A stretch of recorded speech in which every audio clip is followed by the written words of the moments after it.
No, The Dirty South isn't my first book set in the South. I suppose I've always had a fascination with it. On one level, it's because my experience of the United States was very much about the North, and the Northeast in particular. I had worked in Maine when I was younger.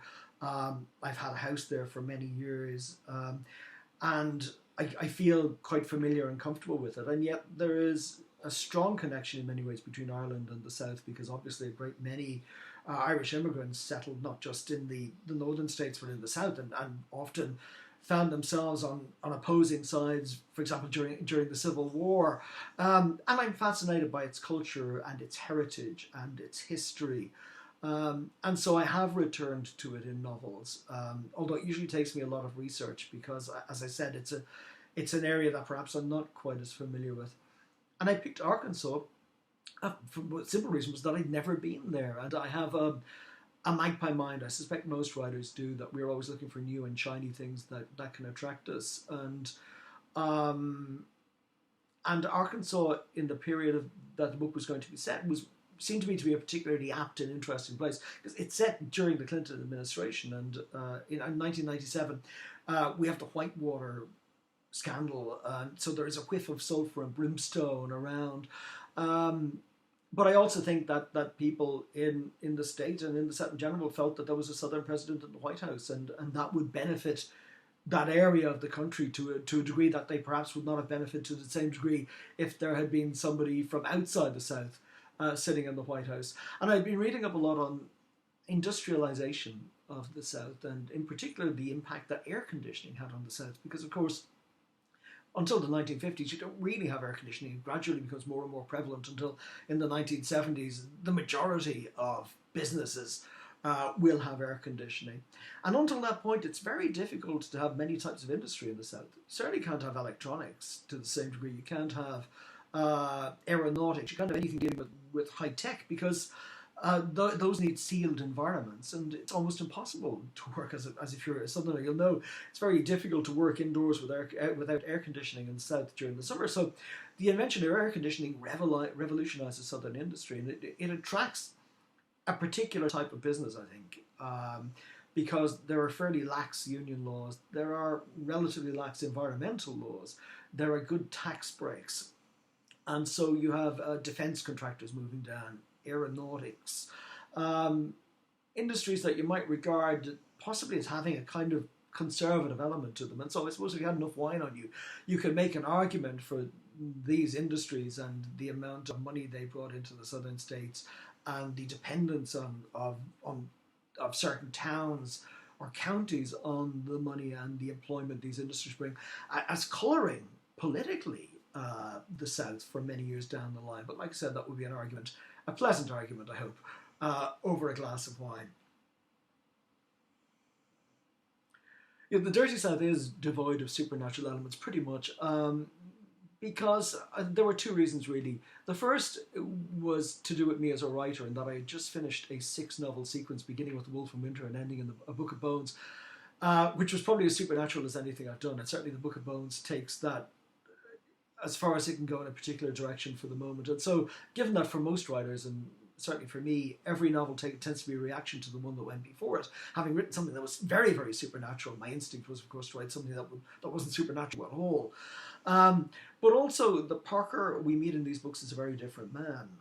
He is younger, he is riven by grief and rage. He has none of the compassion that we see in the later Parker. The later Parker has become almost like a Christ figure with added violence. He's absolutely incapable of turning away from the pain of others. And this empathy and compassion has opened something in him, has opened a connection to something stranger and more otherworldly. But in this book, he is simply concerned with hunting for the man who has killed his wife and child. And the only reason he's in this small Arkansas town is because he is interested to see if there might be a connection between a death that has occurred there and what happened to his own family. And as soon as he finds out that there is no connection, he just wants to leave. He feels no moral obligation to the people who are suffering at all. He just wants to get out. And I suppose the book is an exploration of why that changes and how that changes. And the seed that begins to flower in him is the seed that also opens him up to other possibilities and other worlds. And that is something that occurs later in the series. I shifted away from first-person narration in the Wolf in Winter, and there were very particular reasons for doing that, which I can't really talk too much about because if you haven't read the book, they will spoil it slightly. But also, if people, I hope that people can read my books in any order. You can pick up one of the books, and I hope you will enjoy it.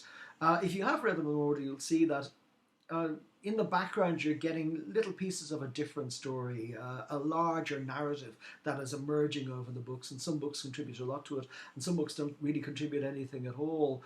And by moving away from first-person narration, I was able to give readers insights into other characters and give them knowledge that Parker couldn't possibly have that would contribute to that larger narrative and what would come later. But to be fair, I've always shifted slightly between first and third person narration in the books. I've never cleaved biblically to one or the other, yet the spine of it, up until The Wolf in Winter, yes, had always been Parker's narration.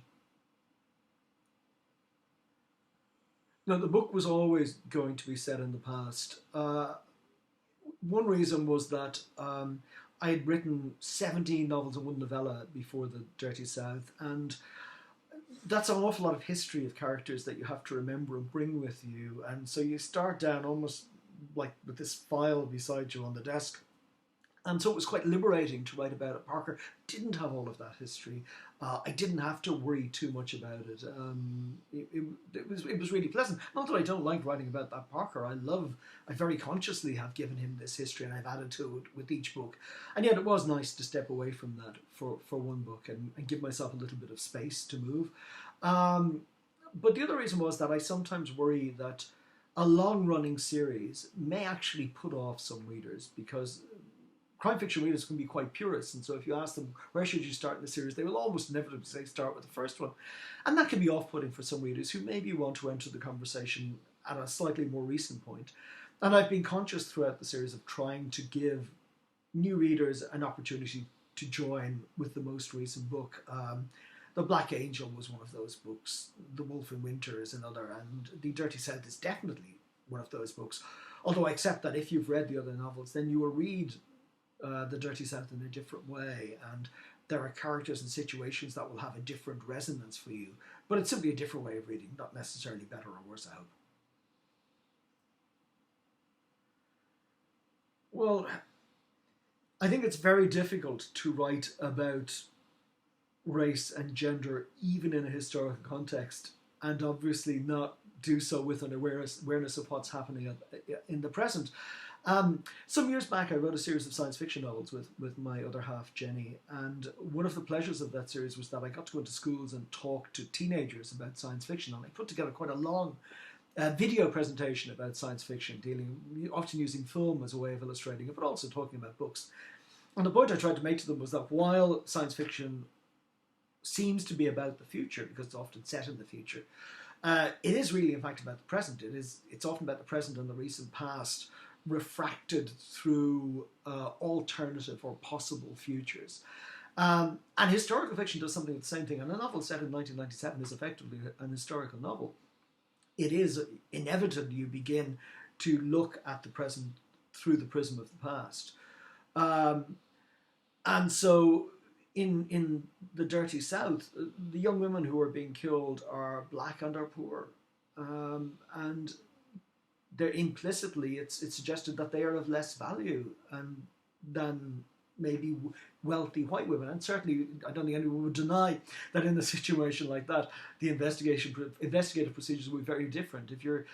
That would be true now as it was then, that if people in a position of power or privilege find themselves under attack, then very quickly the forces of the establishment and the forces of law and order will move in to protect them. And that isn't the case if you're poor. That isn't the case if you're vulnerable.